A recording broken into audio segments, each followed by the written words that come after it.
ये मसावा ग्राम जहाँ गल तुरंत नाक टूट जाई। एक नीचे ने केहू चपा के मरल है ना केहू मरी, लेकिन मरल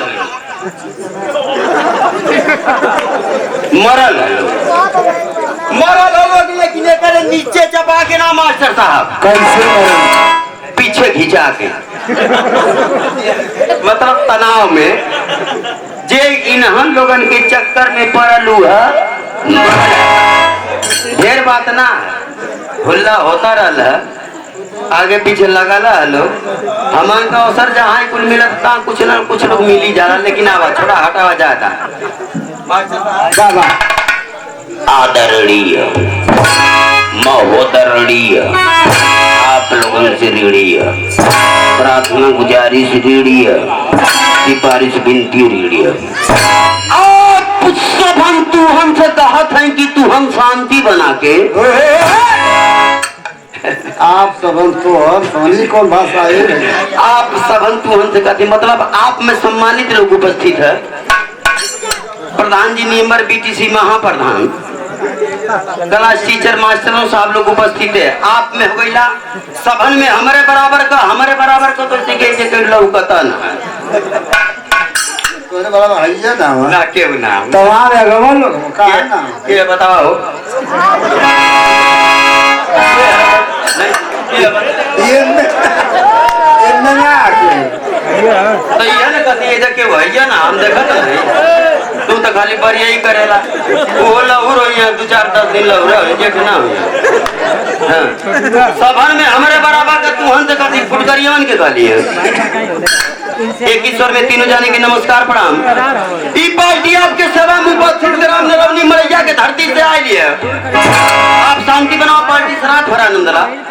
कुछ कमी बेसी हो जाए आप क्षमाशील बैठे लगा बर्दाश्त कर बनी कर ये लोग ना बर्दाश्त सीधा अपन जोगाड़ ले रही हो वालो ऐसे ढेर बेसी ना बात आई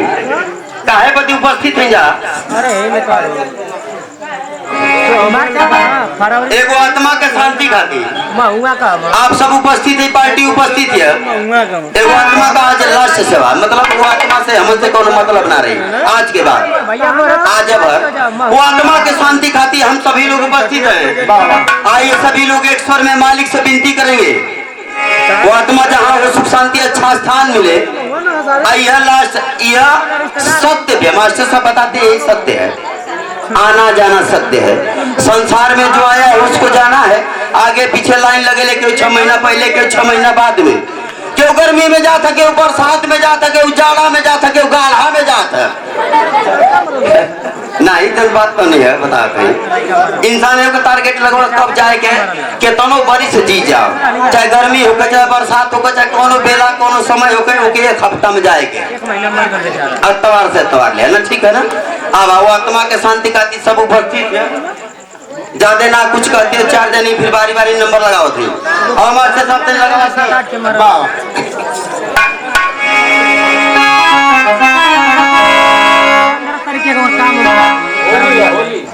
होली वो आत्मा के शांति खातिर सबके लिए अपने लिए एक लाइन का भजन खाली हमारे तरफ से रही फिर अगर बाद में हर कार्यक्रम बारी बारी से उपस्थित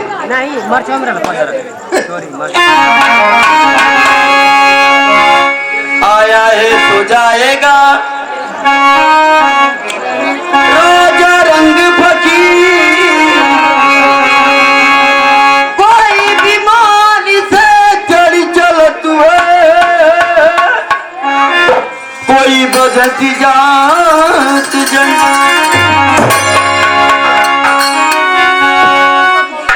और राम बिना दुनिया में श्याम बिना दुनिया में ये गाड़ी का मालिक वहाँ जहाँ आत्मा गई है उन्हीं से विनती है सबके लिए और राम बिना दुनिया में श्याम बिना दुनिया में आके हूँ न संगी वाली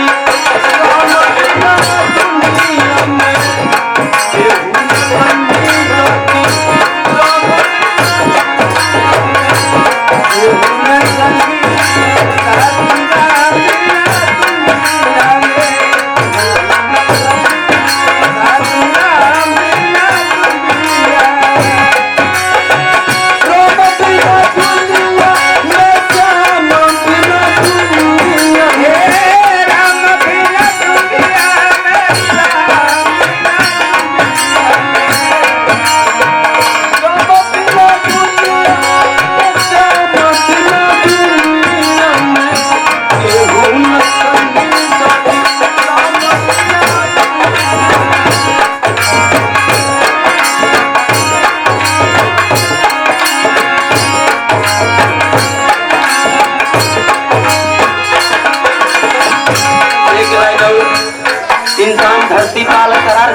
पर द्वार भक्ति भजन आराधना प्रार्थना करब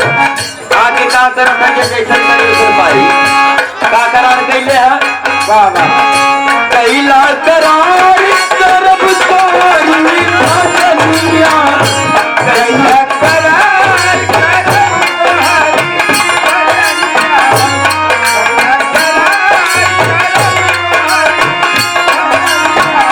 तोरी भजनिया प्रभु तोरी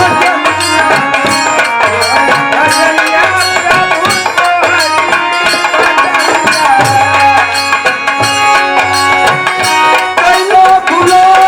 अकेली अब दुनिया में कैला भुला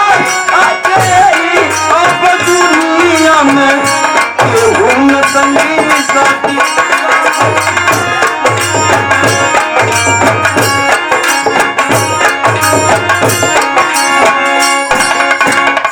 ये छोटा सा मुन्ना अरुण आपकी तरफ से जो बैठे ये बहुत सारा